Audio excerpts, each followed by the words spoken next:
coming in clear. Hopefully I'm coming in clear. All right. If you're here, like and subscribe if you like what you're watching. You know, some people say, hey, you know, you need to say it after. You need to say it after you're done with the live or in the middle so people can get a chance to either like it or love it. And then they subscribe. You know, I don't give a damn. Like and subscribe. You don't like it, you don't like it. I'll repeat it again and again. All right? Anyways, let's start this live. All right. Hey guys, I brought you something that was really intriguing. And that is talks about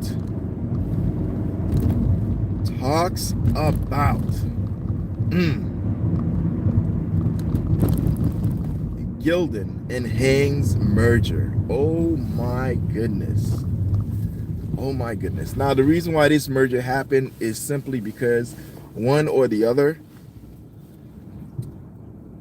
had issues, or you could even say one or both had issues with everything. Brother man, come on, hurry up, move, man. This guy's in front of me making no moves and cars are just passing them by. Like, oh yeah, car is just gonna let you go. Just move already. Come on, guy. Anyways, so like I was saying, Gildan and Hangs accusation. Nah, it was an accusation, my bad. What happened? Oh yeah. Lost my train of thought. Gildan and Hangs merger. There it is, the merger. They merge. Can you believe that? One or the other, or both, like I said earlier, had issues. Now to combat that issue, they said, let's create a monopoly of clothing. And like this merger is not like most mergers. I think Hangs still gets to be Hangs, but it's just under an umbrella. And Gildan still gets to be Gildan, but you know, it's now part of the same family. So a lot of that has been happening with companies, especially, you know, when somebody has a good product, instead of buying you out, most of the times companies will decide, you know what, let me let you be you, do what you continue to do, and we'll set up a family tree. So you operate under us and you still get to do what you normally would do, right? So for example, if you are a person that you know, into tech and do tech stuff, and you decide to create a business that's big, you can expect, like, you know, any of these tech companies to come over and say, hey, listen, we see what you're doing, we don't want to stop what you're doing, keep being you, it is your company, you can still be, you know, CEO head of it, but we just want you to put you under our umbrella. Now what does that do for a company? So if you are a company, right, and you make a great amount of money, most of the time when companies make a really good amount of money, they tend to want to buy property, buy equipment, or simply just go out and buy out companies, you know, especially their competitors. And what that does is it says to the competitor, like, hey, listen, we understand your greatness, we see you doing your thing, and at the same time, we want to be part of what you are a part of, because we're already in the journey together. Let's join hands and walk the same road. So that's pretty much what happened with the Gildan and Hangs. I didn't talk much about it, really. I mostly just showed you the clip, give you a little review, but I just want to say a little bit more. Gildan and Hangs merger is amazing. For us in the t-shirt apparel business, like, you know, custom design, DIY, like, This is amazing. This is amazing. It helps you understand that. It helps you understand that these companies are so great that they would help each other. It is an amazing sight. It is an amazing sight.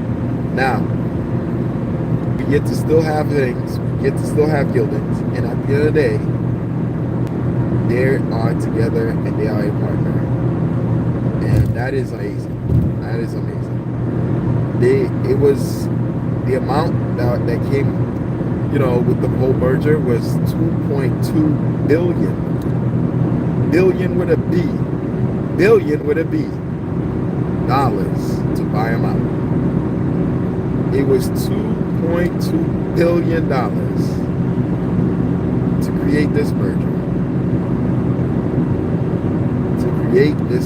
And it's an amazing merger too. You still get your greats, your Gildan, your Hangs. But you know what?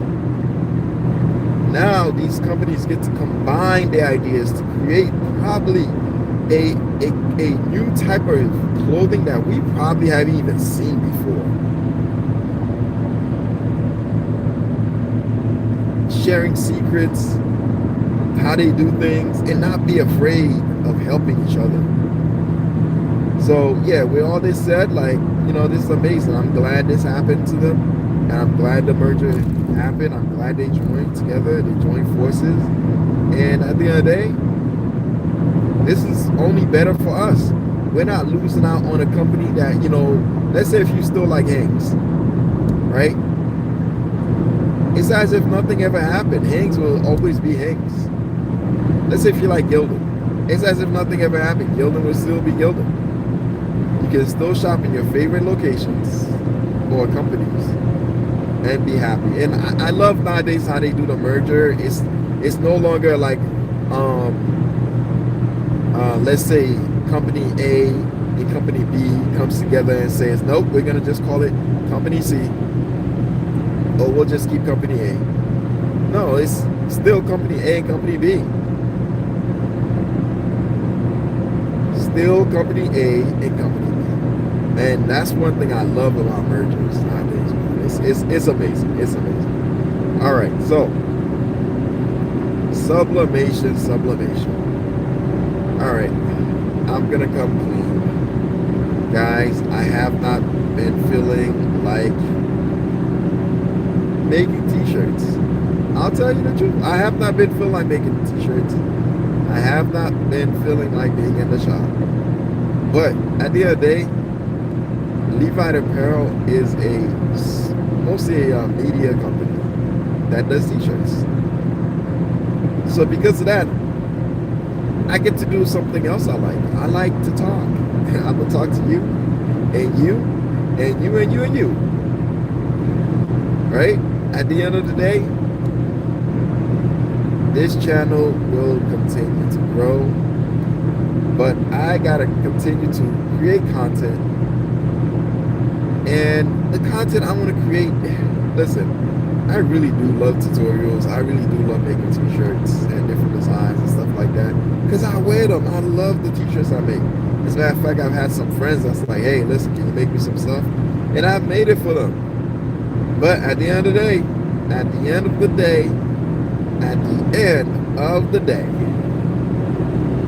whoever get the word out. Definitely. At the end of the day, I gotta take a break, reset my mind, and most importantly, reset the studio, the t-shirt studio, the office. Like I gotta make it better than what it was. Every year I improve. Every year I improve. Now, what that improvement mean could be just the shop getting an upgrade. It could mean the machines. It could mean, like, you know, the way I podcast, you know, or I don't even consider this podcast, the way I do my YouTube channel content, you know. It's gonna be days you're gonna get regular, just me doing, hey, this is what's happening in the shop, this is what we're gonna do. And then there'll be days where it's just like, we're doing on the road stuff, and here I am talking to you guys, right? Other times I'm gonna be doing stuff in the office where I'm doing like, lives and giving you guys tutorials. Or talking about oh my gosh. Talking about different companies and like what they're doing. To give you guys insight on like what's new machines, big businesses, what are they doing? I have stuff lined up. But the issue is laziness. Damn, I'm a lazy ass brother. Oh man. Oh, I said it. I'm lazy. Now, I'm not very lazy. I still like to do work. I still like to produce stuff. So what is the best way? Use the gift that God gave me. Oh yeah, that mouth line. Jabba jabba. Let's go, baby. So, without further ado, let's get to the main course of what I would talk about. Sublimation. Listen, sublimation is an amazing idea. I'm gonna do a video on sublimation soon, on like different machines. I've done it before, but I'm trying to do it a little bit differently, If you like it, you like it. If you know, you know. But the way I want to do the sublimation video, I want to show you different machines, go into depth of their details, stuff like that. The only thing that'll let me do that is like a known source and a site called Amazon. Yeah, baby. So we're gonna review these different machines, give you specs. I'm gonna tell you what I have, and at the end of the day, the best machine is the one you are able to afford. I'll say it again. The best machine is the one you're able to afford. And when you have that machine, work it to death, and then after you work it to death, you save that money, put some money aside every time you get paid for whatever content you do, as far or product setup you do, right? Save some of that money. Save some of that money. Money, money, money. Money. Come on. You know what I'm talking about. But anyways, save some of that money. Why? Because at the end of the day, you want to be able to use some of that money to purchase you a brand new machine. Tell them what they want, Bob. On this window is a brand new machine. It is the Epson F70 or whatever that sublimation machine is called. But yeah, at the end of the day, that's what you want to do. You want to have money saved so you can purchase new machines.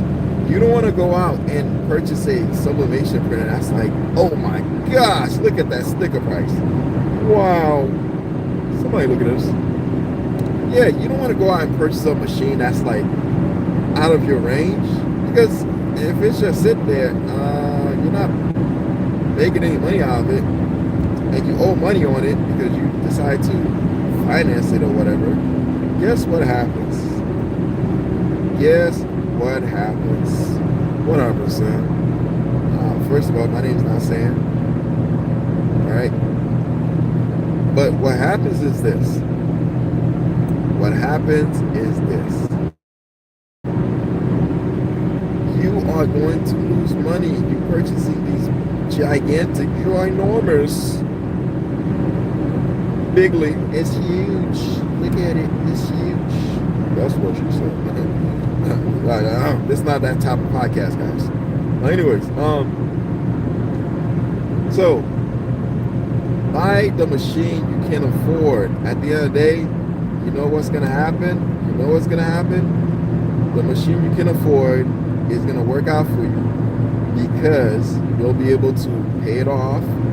Or if you already bought it out, guess what happens? Guess what happens? Tell me, I'm in suspense. Come on, man, I can't wait. All right. So what happens is this. If you buy out your machine, right, you can upgrade to a better one or work it to death and make buku money, lots of money. I like money. Lots of money. I like money too, buddy. So, guys, ladies, sublimation machine is it, but it's not the end all be all. You can always do tiling. I have videos on tiling. Tiling is when you take one print that's ginormous, right? It's huge, and the computer will do what's called tiling. It makes little squares out of it, in other words, right? And you use those squares, you piece them together. It's set up in a way where you can even piece them together. They space, all that stuff, right? And when you tape them together, now you can sublimate a huge design. A huge design. With that design sublimated, guess what? You can go to the next level, my guy, my girl, my fam. You can go to the next level. So do you need a large sublimation printer? No, you don't. You don't need a large sublimation printer if you cannot afford it. Now, if you can afford it, get a large sublimation printer. But guess what else you can do? You can do tiling with that large sublimation printer too. Wait a minute. Are you kidding me? Yeah. If that sublimation printer can print 23 wide by 150 inches long, right? Which is 8 feet, so almost 2 feet, almost 8 feet, right? You can tile them and create 2 different designs. Come on, guys. Come on, man. So that means you can create a 46-inch wide design, right? Shy of, anyways, a 48, yeah, shy of almost 4 feet wide worth of design by 8 feet long. Or you can combine them top to bottom. Now you have a 23-inch wide by a 16 feet design. I mean, it's going to take a lot of heat pressing unless you got one of them ginormous ones. But you can do that with sublimation. Tiling is something you can do. You do not need a huge printer. You can still stick with your regular mid-size printer. Even the best printer I'll say for somebody here is a 13 by 19. A 13 by 19 printer. That right there, you can do so much with it. Oh my gosh. You can do so much with it. It's amazing. It is amazing. Amazing. All right. Oh, it's on cold. That's why. It was cold in here. I'm like, why is it so cold? All right. Yeah. So that's sublimation, guys. Don't go out and try to buy the large printers. Don't go out and try to buy the gigantic printers. Don't go out and try to buy the humongous, overly priced printer. Buy the printer you can afford. Once you have the printer you can afford, you can do something all the time. That's all I have to say on that. Sublimation is for everybody. Please, everybody, get on that sublimation train. Choo choo. All aboard. Come on, baby. Let's go. All right, cool. So now we're going to talk about direct to film.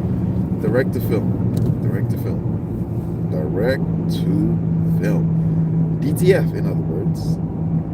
DTFing F. That's too many F's. Sir, that's a lot of F's. Shut your mouth. All right. So, like I was saying, direct to film is big, it's huge. It's something everybody want to get into, but not too many people can afford. Everybody want to get into it, not too many people can afford. So if not too many people can afford it, guess what? How are you going to get into it? Well, there's other ways. Now, I know a lot of people say, hey, listen, I am not, sir, I am not going to convert my printer No siree, Bob. And you know what? For that, I say, you know what? Do you want to buy the big printers? Go ahead and buy the big printers if you can afford it. You want to buy the small overly priced printers? Go ahead and buy it.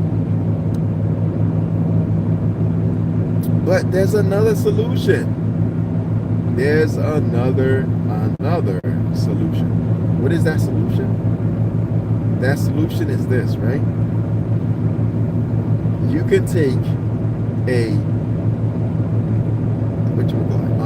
a regular. Oh man, I'm tired today. You can take a regular small printer, convert it, and turn it into a direct-to-film printer. Now you're gonna be printing small designs, but guess what? You can also order transfers for any design bigger than what you need. Now, I say there's many ways of doing direct-to-film. The most expensive way is the most cost-effective in the long run. But do what you can afford. Do what you can afford. Listen, if you can only afford a EcoTank small 8x11 printer, do so. Fill that MFR up with the CMYK settings, right? That's the yellow,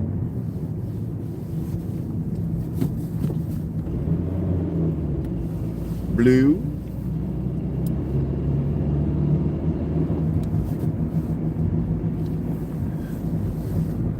red.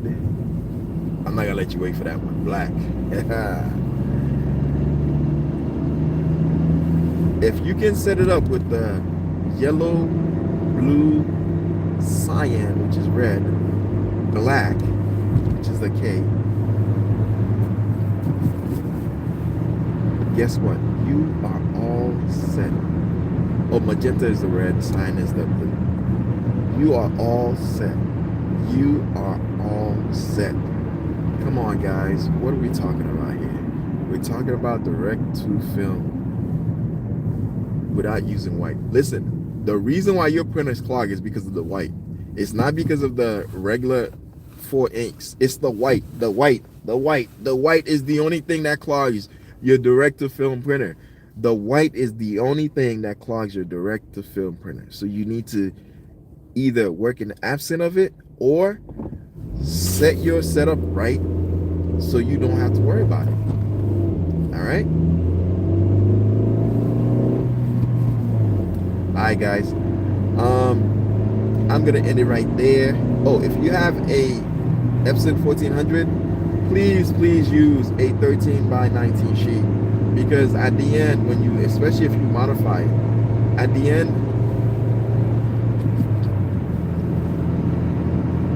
of each of the printer side of the printer where the paper is held, you have to leave at least two of the wheel that catches the paper.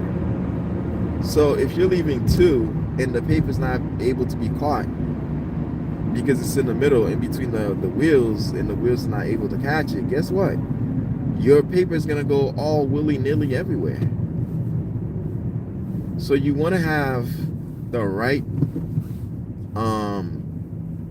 direct-to-film transfer to be able to get the work done.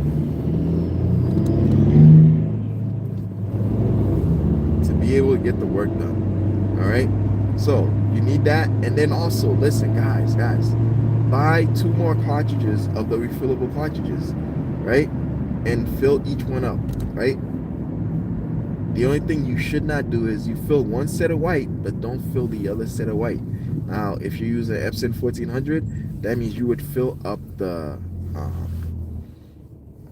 light cyan, light magenta, right? Or light red, light blue.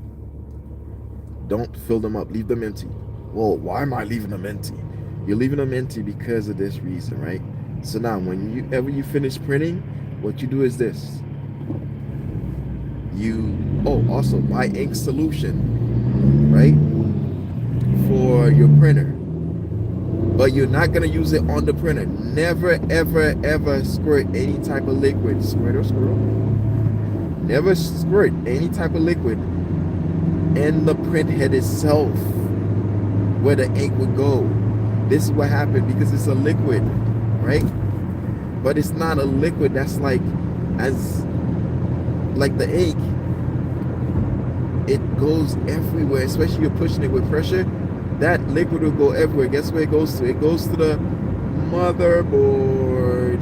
It goes to the print head circuits. Now, when it gets to those, guess what it does? Ultimate destruction. Now your print head is moving about and no ink is coming out. That's what you just did. So what is the remedy for that? When you have an epson1400 or any print head conversion printer, get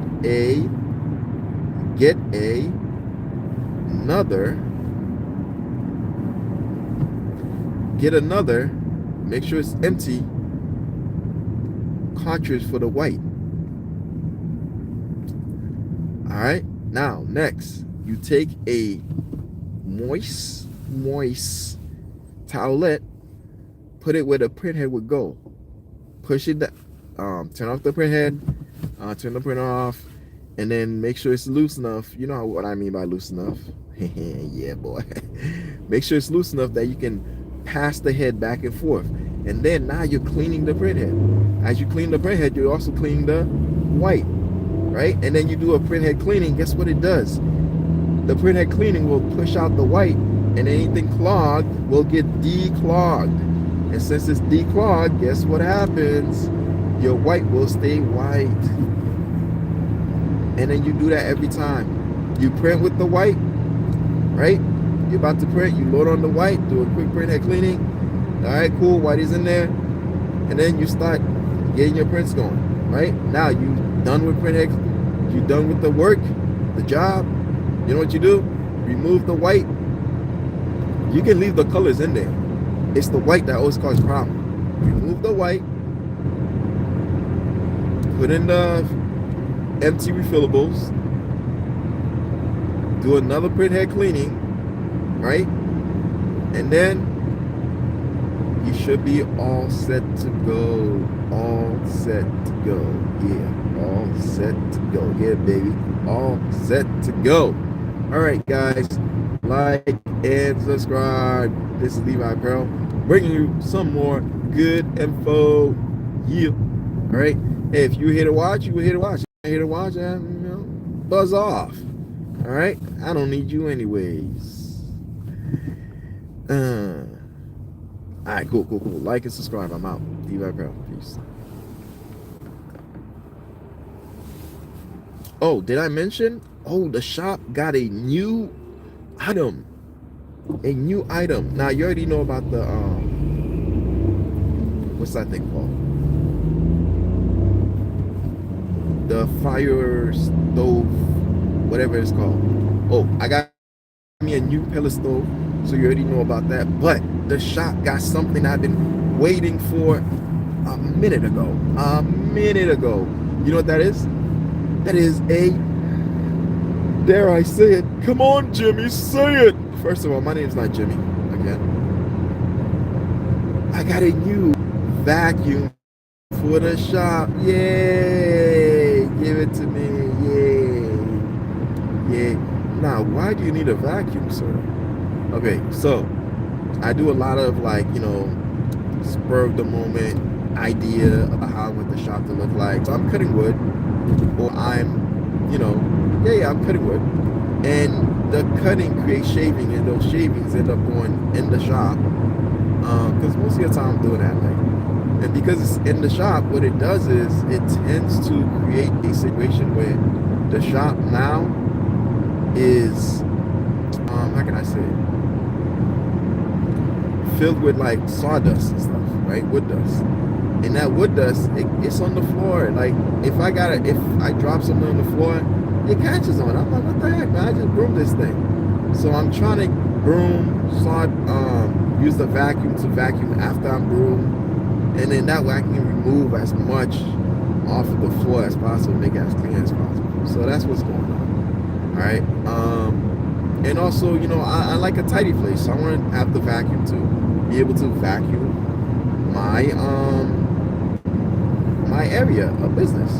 And also, guess what? My area of business happens to be my car. My car. Now, why is it my car? Because I do Uber sometimes. You know what I mean?